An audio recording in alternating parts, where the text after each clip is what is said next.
What if just for a moment you could let yourself imagine a vacation like no other? One where the destination is a connection, where each step is a step toward God.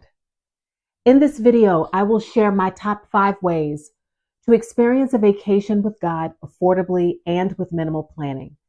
And this can be a retreat you design in as little as 24 hours, right at home, close to home, or even at a destination that you've always wanted to go. Hello and welcome to my channel. My name is Shireen Washington. I'm a former corporate escapee turned inner peace consultant, and I'm here to help busy professional women adopt a more unrushed rhythm of living. And today, I want to share the idea of planning a vacation with God, a journey, a pilgrimage that can be a profound spiritual experience without needing to be costly, complex, or even far away. And this isn't just a trip for rest or adventure, but an opportunity to really connect with the divine in a way that reshapes your heart and spirit. This journey does require a bit of imagination. And after all, God created with his imagination, right? And so he invites us to do the same. So picture this, not just a getaway for relaxation, but a time set apart to encounter the divine and to listen deeply and to allow his presence to transform you from the inside out. So whether you're creating a sacred space at home, finding peace at a nearby park, this pilgrimage with God allows you to dream a little, let go, and make room for spiritual renewal. Now, it's important to understand that a vacation with God is meant to deepen your relationship with him.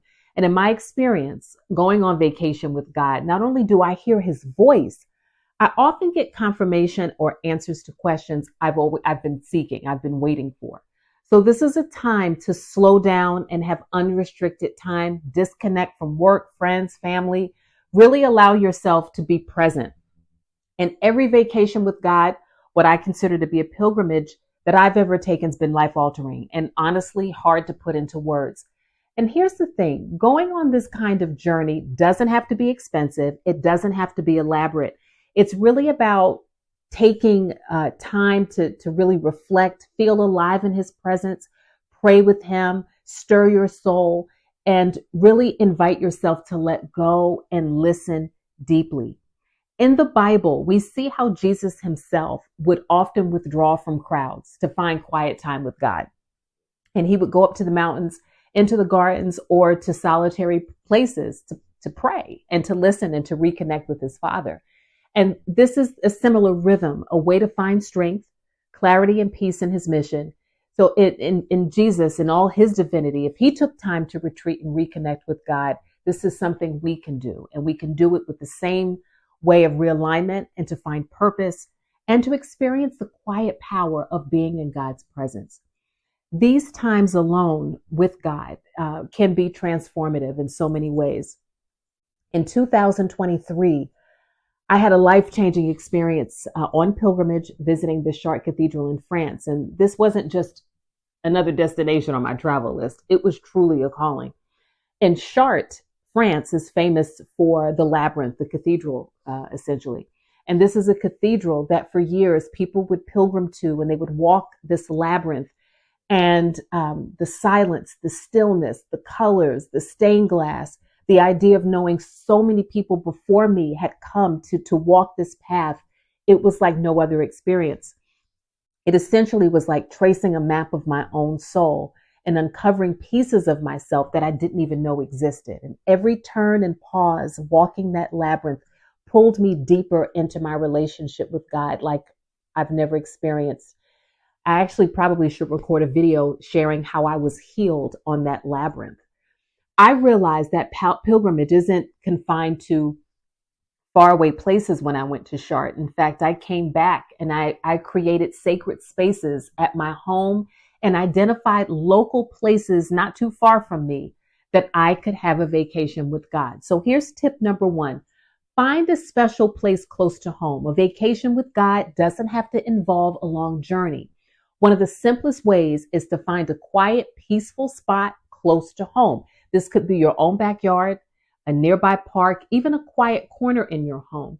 And if you can carve out even just a few hours to be alone, undisturbed with him, you can transform this space into a sanctuary. So set the intention that this is sacred time, a time to meet with God and allow his presence to wash over you.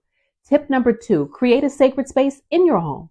If going outside isn't possible, consider dedicating a corner of your home to connect with God. And this space could be as simple as a chair near a window, a corner with a mat, lighting a candle for ritual, or even a small altar where you can place items that hold spiritual significance to you. And when you enter this space, leave behind any distractions, your phone, family members, friends, so you can be fully present.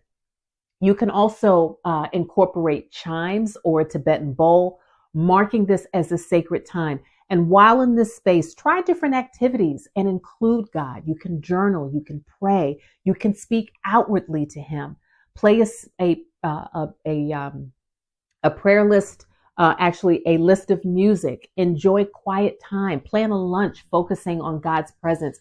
Meditate. Simply sit and observe nature, which is what God created. Tip number 3, go on a pilgrimage in your neighborhood. Just as I walked the labyrinth in Chartres, France at the cathedral, there are over 5,000 labyrinths, walking paths all throughout the world. You can also just practice mindfully walking in a park.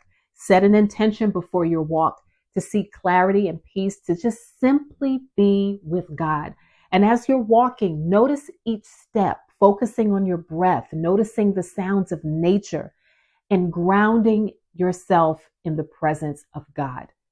Tip number 4, practice silence and solitude. In our noisy world where everything is fast paced, we're on the internet, we're answering our phones. Find a block of time, even if it's just an hour, to sit in silence without interruptions. Turn everything off, close your door, simply be still. And let your thoughts settle into this silence and invite God into this quiet time. This can be healing. It can be transformative. It can allow you to connect with God in a way that is unimaginable, and listen for the whispers of his voice. And then finally, tip number 5, journal. After you spend time in this sacred place, take away a few moments, get your favorite journal in a pen, write down any insights, emotions, any realizations that came up for you. Journaling is powerful. It's a great way to connect with God. It can also help you to process and hold on to any lessons and gifts that you received in your experience while you're on vacation with God. It's a great way to trace your journey and remember how far you've come. And most importantly, this is a resource you can go back to. So remember, this requires your imagination, being creative, and it's okay to dream a little and to picture yourself on a sacred journey beyond the ordinary with God. We're all pilgrims in life. Each step, every quiet moment brings us closer to the sacred. So whether you can travel to a place like Chartres Cathedral in France, like I did, or simply step out into your backyard, which I do every day, God is waiting for you. You don't need an elaborate plan or a distant destination to go on vacation with him. You are already on a pilgrimage. You are a pilgrim. Chartres taught me that pilgrimage is a journey that transcends space and time. And we're invited to enter this sacred space daily to find God within and around us. And it's a journey of the heart that truly allows us to experience God in ordinary ways and to see the holy in every place. He's omnipresent, always with us everywhere. And if you're wondering how to enhance this experience even more, stay tuned, because in my next video, I'll teach you how to make soul collage cards. It's a beautiful and creative way to create collages, reflect and bond with God during your time. Think of soul collage as a powerful activity that invites you to play with images and backgrounds, and to connect with him in a way that once you're done with your creation, you can journal with your cards. If you like this video, please share it, like, subscribe. I hope my plan is to record more videos for this channel and do everything that I can to help my subscribers really adopt a more unrushed rhythm in life. Thank you for watching.